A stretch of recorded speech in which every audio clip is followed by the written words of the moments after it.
بسم اللہ الرحمن الرحیم۔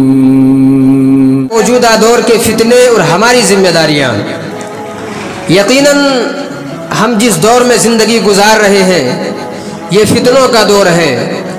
مختلف قسم کے فتنے سماج کے اندر موجود ہیں اور آئے دن ایسے فتنے جنم لے رہے ہیں کہ جن فتنوں کی بابت علم نہ ہونے کی بنیاد پر لوگ فتنے کے شکار ہو رہے ہیں۔ سب سے پہلے اس بات کو جانیں کہ فتنہ کا معنی کیا ہوتا ہے۔ واضح رہے کہ فتنہ کا قرآن میں 15 معنی و مفاہیم اللہ رب العالمین نے بیان کیا ہے، لیکن انہی معنوں میں سے فتنہ کا ایک معنی آزمائش کے معنی میں ہے، امتحان کے معنی میں ہے۔ یہی وجہ ہے کہ کبھی کبھی اچھی چیزیں بھی فتنہ بن جایا کرتی ہیں۔ اسی لیے علماء کہا کرتے ہیں کہ ہر وہ چیز جو انسان کو شریعت سے دور کر دے، جو انسان کو دین سے دور کر دے، وہ انسان کے لیے فتنہ ہے۔ یہی وجہ ہے کہ کبھی کبھی اچھی چیزیں فتنہ بن جایا کرتی ہے۔ مثال کے طور پر اللہ رب العالمین نے آپ کو مال و دولت سے نوازا ہے، اللہ نے آپ کو بال بچوں سے نوازا ہے، لیکن اللہ رب العالمین نے اسی مال کو اور اسی اولاد کو قرآن میں فتنہ کہا ہے۔ اللہ نے کہا انما اموالکم و اولادکم فتنہ، کہ اے میرے بندو بے شک تمہارا مال تمہارے لیے فتنہ ہے، تمہاری اولاد تمہارے لیے فتنہ ہے۔ مزے کی بات یہ ہے کہ اللہ رب العالمین نے اسی اولاد کو قرآن کریم کے اندر ایک عظیم نعمت قرار دیا ہے۔ اللہ رب العالمین نے اسی مال کو قرآن کریم کے اندر دنیا کی زینت بتایا ہے۔ آخر کیا وجہ ہے؟ ایک طرف اللہ نے مال کو فتنہ قرار دیا، ایک طرف اللہ نے اولاد کو نعمت قرار دیا، ایک طرف اللہ رب العالمین نے اولاد کو اور مال کو فتنہ قرار دیا۔ میرے بھائیوں، مال یہ کس قدر عظیم نعمت ہے۔ ایک انسان مال کے بغیر اپنے بیوی بچے کو پال نہیں سکتا، مال کے بغیر گھر کو چلا نہیں سکتا، لیکن انسان جب اس مال کے چکر میں حلال و حرام میں فرق کرنا بھول جائے، اللہ رب العالمین کو بھول جائے اور یہ مال جب حرام طریقے سے کمانے لگے، تو یہی مال جس مال کو رب نے دنیا کی زینت قرار دی ہے، یہی مال فتنہ بن جایا کرتی ہے۔ یہ اولاد کس قدر عظیم نعمت ہے، لیکن انسان جب اولاد کی تربیت نہیں کرتا ہے، اولاد کو یوں ہی براہ روی اور یوں ہی سماج میں چھوڑ دیتا ہے، برائی کو انجام دیتا ہے، بے حیائی کو انجام دیتا ہے اور ان تمام چیزوں سے اسے نہیں روکتا ہے، تو یہی مال اور یہی اولاد انسان کے لیے فتنہ بن جایا کرتا ہے۔ یہی وجہ ہے کہ اللہ نے کہا انما اموالکم و اولادکم فتنہ، کہ میرے بندو بے شک تمہارے مال اور تمہاری اولاد تمہارے لیے فتنہ ہے۔ لیکن حقیقی معنوں میں یہ فتنے نہیں ہے، بلکہ فتنہ بن جایا کرتا ہے۔ میرے بھائیوں، آج ہم اور آپ جس دور میں زندگی گزار رہے ہیں، یقیناً یہ دور فتنوں کا دور ہے، یہ دور فتنوں کا بول بالا ہے اس دور میں، اور یہی وہ دور ہے جس کے بارے میں اللہ کے نبی جناب محمد رسول اللہ صلی اللہ علیہ وسلم نے فرمایا تھا۔ حدیث کے راوی سیدنا معاویہ رضی اللہ تعالیٰ عنہ بیان کرتے ہیں کہ اللہ کے نبی نے فرمایا کہ لوگو، اے میرے صحابہ کرام، ایک ایسا زمانہ آئے گا کہ دنیا میں محض فتنے بچ جائیں گے، فتنے کے علاوہ کوئی چیز نہیں بچے گا۔ یقیناً آج وہ دور ہے، ہر طرف فتنے موجود ہیں، چاہے وہ گھر ہو، چاہے وہ مدارس ہو، چاہے وہ مساجد ہو، چاہے وہ مکاتب ہو، چاہے وہ سماج ہو، دنیا کے ہر جگہ یہ فتنے موجود ہیں۔ مختلف قسم کے نئی شکل لے کر فتنے جنم لے رہے ہیں۔ میرے بھائیوں، ان تمام فتنوں کے تدارک کی ضرورت ہے۔ اللہ کے نبی جناب محمد رسول اللہ صلی اللہ علیہ وسلم اسامہ بن زید رضی اللہ تعالیٰ عنہ حدیث کے راوی ہیں، آپ نے اسامہ بن زید رضی اللہ تعالیٰ عنہ بیان کرتے ہیں کہ ایک دفعہ اللہ کے نبی مدینہ کے محلات میں سے ایک محل پر چڑھے ہوئے تھے، مدینہ کے محلات میں سے ایک محل پر ایک ٹیلے پہ چڑھے ہوئے تھے۔ اللہ کے نبی صحابہ کرام سے کہہ رہے ہیں کہ اے میرے صحابہ کرام، جو چیز میں دیکھ رہا ہوں کیا تم بھی وہ چیز کو دیکھ رہے ہو؟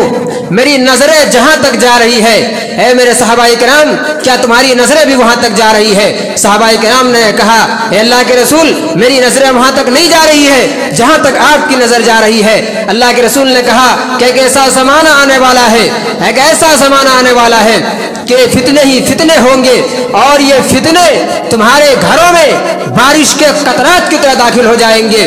جس طرح برسات کے دنوں میں جب بارش نازل ہوتی ہے اور وہ بارش کے قطرات تمہارے گھروں میں داخل ہو جاتے ہیں، ٹھیک اسی طرح یہ فتنے تمہارے گھروں میں داخل ہو جائیں گے. اللہ اکبر. عموماً ہم اور آپ دیکھتے ہیں برسات کے دنوں میں جب بارش ہوتی ہے تو گھر کو چاروں اور سے بند کر دیں، دروازہ بند کر دیں، مگر پھر بھی بارش کے جو بوند ہوتے ہیں، جو قطرات ہوتے ہیں، وہ گھروں میں داخل ہو جاتے ہیں. ٹھیک اسی طرح اللہ کے نبی نے کہا کہ ایسا زمانہ آنے والا ہے کہ اس قدر زمین کے اندر فتنے پھیل جائیں گے کہ تمہارے گھر میں فتنے داخل ہو جائیں گے. یہی وجہ ہے کہ اسی دور کے بارے میں اللہ کے نبی جناب محمد رسول اللہ صلی اللہ علیہ وسلم صحابہ کرام سے کہا کرتے تھے بادروا بالاعمال. اے میرے صحابہ کرام، عمل کرنے میں جلدی کرنا، عمل کرنے میں کوتاہی نہ کرنا، عمل کرنے میں پیچھے نہ ہٹنا. بادروا بالاعمال، عمل کرنے میں جلدی کرنا. کیوں؟ ایک ایسا زمانہ آنے والا ہے، فتنے ہی فتنے ہوں گے. یہ فتنے تاریک رات کی طرح ہوں گے. یہ فتنے روئے زمین کے اندر اس قدر پھیل جائیں گے کہ ایک انسان جو صبح کو مومن ہوگا شام کو کافر ہو جائے گا، شام کو مومن ہوگا صبح کافر ہو جائے گا.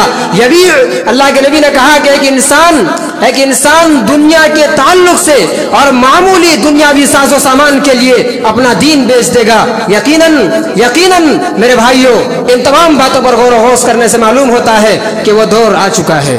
یقیناً یہی وہ دور ہے جس دور کے بارے میں اللہ کے نبی نے کہا تھا کہ لوگ دنیاوی ساز و سامان کے تحت اپنے دین کو بیچ دیں گے. یقیناً آج لوگ دنیا کے چکر میں دین کو بیچ رہے ہیں، مال و دولت کے چکر میں حلال و حرام کو بھول رہے ہیں. یہی وجہ ہے کہ اللہ کے نبی نے کہا بادروا بالاعمال، عمل کرنے میں جلدی کرنا. میرے بھائیوں، سماج کے اندر مختلف قسم کے فتنے موجود ہیں. فتنے کے کئی معنی بھی ہیں. فتنہ کا جو اصل معنی ہم نے کہا وہ آزمائش کے معنی میں ہے. فتنے کے مقاصد بھی ہیں کہ فتنے کے مقاصد کیا ہے، اللہ رب العالمین کیوں آزماتا ہے، اللہ تعالیٰ فتنے میں کیوں مبتلا کرتا ہے. اللہ رب العالمین نے اس کی دو وجہ بیان کی ہے. عموماً علماء کرام اس کی دو وجہ بیان کرتے ہیں. پہلی چیز کہ فتنے کے مقاصد میں سے پہلے جو مقصد ہے وہ یہ کہ اللہ رب العالمین کا ازل سے یہ دستور رہا ہے، ازل سے یہ قانون رہا ہے کہ اللہ رب العالمین مصائب و علم کے ذریعہ انسان کو آزماتا ہے. اللہ تعالیٰ کبھی انسان کو نعمت دے کر آزماتا ہے، کبھی نعمت چھین کر آزماتا ہے، کبھی انسان کو بیمار کر کے آزماتا ہے، کبھی شفا دے کر آزماتا ہے، کبھی اولاد دے کر آزماتا ہے، کبھی اولاد چھین کر آزماتا ہے، کبھی اولاد نہ دے کر آزماتا ہے، کبھی بانجھ بنا کر اللہ رب العالمین آزماتا ہے. لیکن ہر چہار جانب سے رب العالمین تمہارا امتحان لینے والا ہے. کیوں؟ وَنَبْلُوكُمْ بِالشَّرِّ وَالْخَيْرِ فِتْنَةً. اللہ رب العالمین تمہیں آزماتا ہے، اللہ رب العالمین تمہیں فتنے میں مبتلا کرتا ہے. اللہ رب العالمین یہ دیکھنا چاہتا ہے کہ حقیقی معنوں میں میرا بندہ کون ہے. اللہ نعمت دے کر آزماتا ہے کہ میرے بندوں کو میں نعمت دے رہا ہوں، نعمت کے ملنے کے بعد انسان کس طرح زندگی گزار رہا ہے.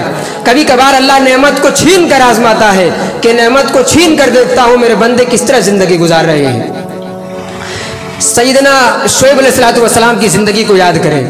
شعیب علیہ السلام کے قوم کے لوگوں کو اللہ رب العالمین نے نعمت دے کر آزمایا، لیکن وہ لوگ اللہ رب العالمین کے نافرمانی سے باز نہیں آئے. اللہ رب العالمین نے نعمت چھین کر آزمایا، تب بھی وہ لوگ باز نہیں آئے. اللہ رب العالمین نے بیماری میں مبتلا کر دیا، تب بھی قوم شعیب باز نہیں آئے. اور یہ کہا کرتے تھے کہ ارے یہ بیماری، یہ پریشانی، یہ تو زندگی کا حصہ ہے، یہ زندگی کا حصہ ہے. تب بھی اللہ رب العالمین کی عبادت نہیں کرتے تھے. اللہ رب العالمین نے اسے ہلاک و برباد کر دیا. اللہ رب العالمین نے اسے ہلاک و برباد کر دیا. آسمان سے آگ کے شعلے برسنے لگے، زمین میں بھوچال برپا ہوا، آسمان سے آگ کے گرارے اور شعلے برسنے لگے، اور اس تیز تند طوفان میں اس آسمان سے برستے ہوئے شعلے اور زمین سے مارتے ہوئے زلزلے نے اسے دبوچ لیا اور ہلاک و برباد کر دیا. کیوں؟ رب العالمین نے مختلف طریقے سے آزمایا، مگر رب العالمین کی آزمائش میں کھڑا نہیں اترا. میرے بھائیوں، اسی طرح اللہ رب العالمین آزماتا ہے یہ دیکھنے کے لیے کہ میرے بندوں میں سے کون بہتر ہے عمل کے اعتبار سے. اللہ نے کہا الف لام میم حسب الناس ان یترکوا ان یقولوا آمنا وهم لا یفتنون. اللہ نے کہا کہ میرے بندوں نے کیا یہ گمان کر رکھا ہے، کیا یہ گمان کر رکھا ہے کہ ہم اسے یوں ہی چھوڑ دیں گے، ہم اسے نہیں آزمائیں گے؟ ایک شخص ایمان لے آئے اور ایمان لانے کے بعد اللہ تعالیٰ اسے نہیں آزمائے گا، کیا میرے بندوں نے یہ گمان کر رکھا ہے؟ ہرگز نہیں، اللہ رب العالمین آزمائے گا، اللہ رب العالمین آزمائش میں مبتلا کرے گا، ہر ایک کو اللہ تعالیٰ آزمائے گا۔ اللہ رب العالمین نے فرمایا الف لام میم حسب الناس ان یترکوا ان یقولوا آمنا وهم لا یفتنون، کہ اللہ رب العالمین ہر ایک کو آزمائے گا، گرچہ انسان یہ گمان کرے کیا اسے یوں ہی چھوڑ دیا جائے گا۔ میرے بھائیو، سورہ ملک کے اندر اللہ رب العالمین نے فرمایا لیبلوکم ایکم احسن عملا، کہ میرے بندو ہم تمہیں اس وجہ سے آزماتے ہیں، اس وجہ سے آزمائش میں مبتلا کرتے ہیں، تاکہ اللہ رب العالمین یہ دیکھنا چاہتا ہے کہ تم میں سے کون بہتر ہے عمل کے اعتبار سے۔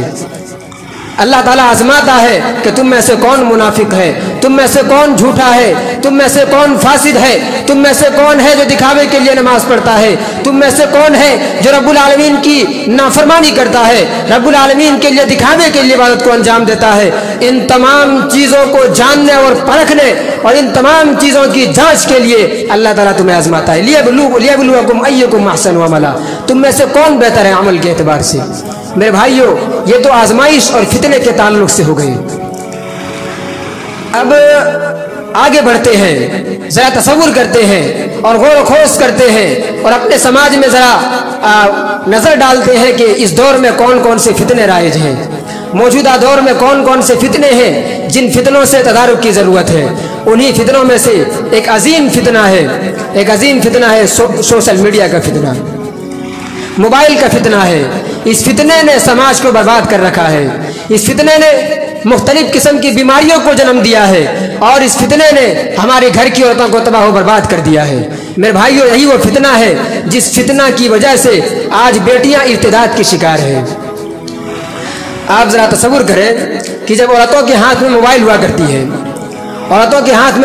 کرتی ہے، پھر وہ مختلف قسم کے فتنے جنم لیتے ہیں اور مختلف قسم کے فتنے میں مبتلا ہو جاتی ہے، اور بسا اوقات عورتیں اپنے ایمان کو بیچ جاتی ہے، مذہب کو تبدیل کر جاتی ہے اور مرتد ہو جاتی ہے اور پھر ارتداد کا شکار ہو جاتی ہے، پھر وہاں سے ارتداد کا فتنہ جنم لیتا ہے۔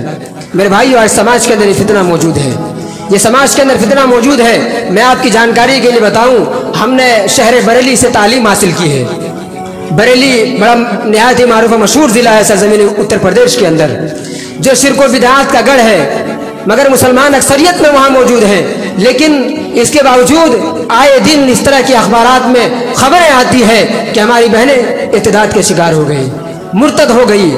تو لہذا یہ ساری چیزیں سوشل میڈیا کی وجہ سے ہے، چاہے وہ الیکٹرانک میڈیا ہو، چاہے وہ پرنٹ میڈیا ہو، چاہے وہ اسی طرح موبائل چلانے کا مسئلہ ہو، ان تمام چیزوں کی وجہ سے آج عورتیں ارتداد کے شکار ہو رہی ہیں۔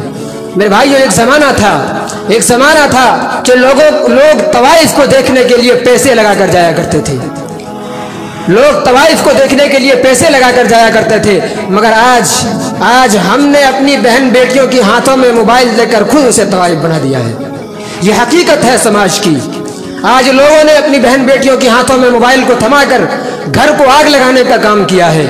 گھر کی دیوار اونچی کرنے سے اس وقت تک کوئی فائدہ نہیں جب تک کہ بہن بیٹیوں کو اس موبائل جیسے عظیم فتنے سے روکا نہیں جائے گا۔ میرے بھائیو، یہ وقت کی اہم ضرورت ہے اور اس فتنے کی تدارک کے لیے ماں باپ کو کھڑے ہونے کی ضرورت ہے، والدین کو اس مسئلے میں غور کرنے کی ضرورت ہے، سماج کے نوجوانوں کو اس مسئلے میں غور کرنے کی ضرورت ہے، گھر میں موجود نوجوان بہن بیٹیوں کو اس مسئلے میں غور کرنے کی ضرورت ہے۔ میرے بھائیو، اسی طرح اس دور کا ایک عظیم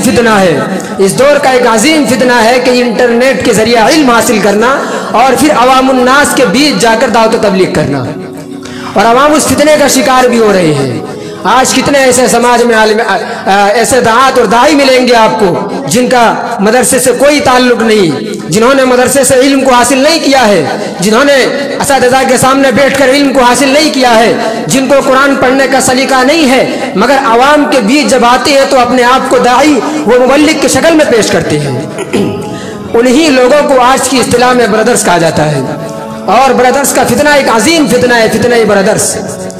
میرے بھائیو، آج کی اصطلاح میں عموماً بردرس ان کو کہتے ہیں کہ جو لوگ اساتذہ کے سامنے بیٹھ کر یہ کسی عالم دین سے علم کو نہیں سیکھا ہے، بلکہ محض کتابوں سے پڑھ کر اپنے آپ کو عالم ثابت کرتا ہو، کتابوں سے پڑھ کر اور کتابوں کے مطالعے کے بعد اپنے آپ کو عوام الناس کے بیچ جا کر پیش کرتا ہو۔ یہی وہ لوگ ہیں جن کے بارے میں، جن کے تعلق سے علماء بیان کرتے ہیں کہ امام ابن حجر رحمۃ اللہ علیہ، حافظ ابن حجر رحمۃ اللہ علیہ اپنے بچوں سے کہا کرتے تھے اے میرے بیٹو، تم کتابی علماء نہ بننا، کتابی علماء نہ بننا۔ کیوں؟ یہ شیطان سے بھی بدتر ہے۔ ایک شیطان ایک انسان کے پیچھے لگا رہتا ہے، اسے بہکاتا ہے، مگر کتابی علماء پورے سماج کو ختم کر دیتا ہے، پورے سماج کو گمراہی کے دلدل میں لے جاتا ہے اور نیک کام کی نام پر انسان کو برباد کرتا ہے۔ میرے بھائیو، اسی کو آج کی اصطلاح میں برادرز کہتے ہیں۔ آپ ہر میدان میں اناڑی پائیں گے، مختلف قسم کے اناڑی ہوتے ہیں جو لوگوں کا منورنجن کرتے ہیں، لوگوں کے سامنے کھیل دکھاتے ہیں اور پھر لوگوں سے پیسے وصولتے ہیں۔ افسوس صد افسوس، دعوت و تبلیغ کے میدان میں بھی آج اناڑی پائے جاتے ہیں جو دین کے نام پر دنیا کما رہے ہیں، جو عوام کے بیچ آ کر دعوت و تبلیغ کرتے ہیں، عوام کے بیچ آ کر اپنے آپ کو مفتی کی شکل میں، مبلغ کی شکل میں، مرشد کی شکل میں پیش کرتا ہے اور عوام کے سوالات کا ایسی اس طرح کے جوابات پیش کرتے ہیں کہ جس کا قرآن و حدیث سے کوئی مطلب نہیں۔ ہندوستان میں ایک بردر سے بہت مشہور ہے اور نام لینے میں کوئی حرج نہیں ہے، ایسے لوگوں کے نام لینا بھی آج کے وقت میں اہم ضرورت ہے۔ ایڈوکیٹ فیض نام ہے، ایڈوکیٹ فیض ہے، ایک بردر سے ہندوستان کے اندر۔ جناب علی سے کسی نے پوچھا کہ حضرت مکروہ کسے کہتے ہیں؟ اپنے آپ کو داعی و مولک کی شکل میں عوام کے بیچ پیش کرتے ہیں۔ آج بھی ان کا حیدرآباد میں دعویٰ سینٹر ہے جہاں چینل چلتا ہے۔ کسی نے پوچھا کہ حضرت مکروہ کا معنی کیا ہوتا ہے؟ جناب علی کھڑے ہو گئے جواب دینے کے لیے اور کہا کہ مکروہ وہ ہے جو ڈبل حرام ہو۔ اللہ اکبر! شریعت میں یا تو حلال ہے یا تو حرام ہے، ڈبل حرام کا کانسیپٹ کیا ہوتا ہے؟ لیکن ایک انسان جس کو مکروہ کی تعریف یاد نہیں، ہمارے یہاں چھٹا کلاس میں پڑھنے والا اعدادی کا بچہ بھی جانتا ہے کہ مکروہ کسے کہتے ہیں، مکروہ کا معنی کیا ہوتا ہے، لیکن جناب علی مکروہ کو ڈبل حرام کہہ گئے اور آج تک انہوں نے اس مسئلے سے رجوع نہیں کیا ہے۔ تو ایسے ہی لوگوں کو برادرز کہا جاتا ہے۔ ہندوستان کے اندر برادرز عمران موجود ہے جن کو جو قرآن آیات کو غلط سلط پڑھتا ہے، عوام کے بیچ جا کر اپنے آپ کو داعی و مبلغ کی شکل میں پیش کرتا ہے۔ وراثت کے مسئلے میں ایسی کئی غلطیاں کی ہے جن غلطیوں کی بنیاد پر عوام نے، علماء نے اسے رجوع کرنے کا حکم دیا، مگر اب تک انہوں نے ان مسائل میں رجوع نہیں کیا ہے۔ میرے بھائیو، عام انسان ایسے برادرز کو، ایسے دعات کو سننے سے اجتناب کرے۔ میرے بھائیو، اللہ رب العالمین نے کلام مقدس کے اندر فرمایا فَاسْأَلُوا أَهْلَ الذِّكْرِ إِن كُنتُمْ لَا تَعْلَمُونَ۔ لوگو، اگر تمہارے پاس علم نہ ہو، اگر جانکاری نہ ہو تو علماء سے پوچھو، علماء سے پوچھو۔ کیوں؟ یہ علماء تمہارے امام ہیں، یہ علماء تمہیں راہ دکھانے والے ہیں۔ وَجَعَلْنَا مِنْهُمْ أَئِمَّةً، اللہ رب العالمین نے ان کو تمہارے لیے ائمہ بنایا ہے، امام بنایا ہے، پیشوا بنایا ہے، جو تمہیں دین کی باتیں بتاتا ہے، جو تمہیں دین کے راستے دکھاتے ہیں، حلال و حرام میں فرق بتاتے ہیں۔ ان علماء سے دین کے مسائل کو سیکھو، ان دعات اور برادر سے دین کا علم نہ لو۔ کیوں نہیں ان سے علم لیا جائے؟ امام ابن سیرین کا نام آپ نے سنا ہوگا۔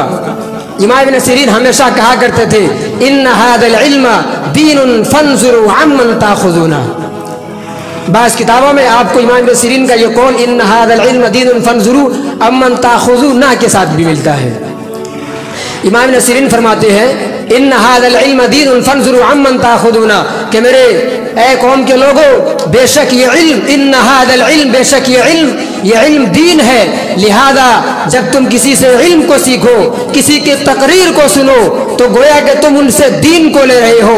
امام ابن سیرین فرماتے ہیں کہ یہ علم دین ہے، لہذا تم دیکھو کہ دین کس سے لے رہے ہو، دین کو کس سے حاصل کر رہے ہو، لہذا ایسے لوگوں سے دین کو حاصل نہ کرو جو تمہارے دین کو برباد کر دے، تمہارے اعمال کو ضائع کر دے، ایسے اعمال کو انجام دینے پہ مجبور کر دے جس کے ذریعہ تمہارے نیک اعمال بھی رب کے یہاں کوئی کام نہیں آئے گا۔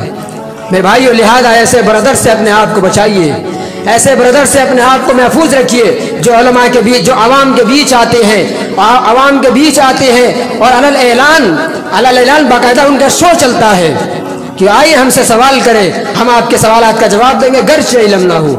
میرے بھائیو،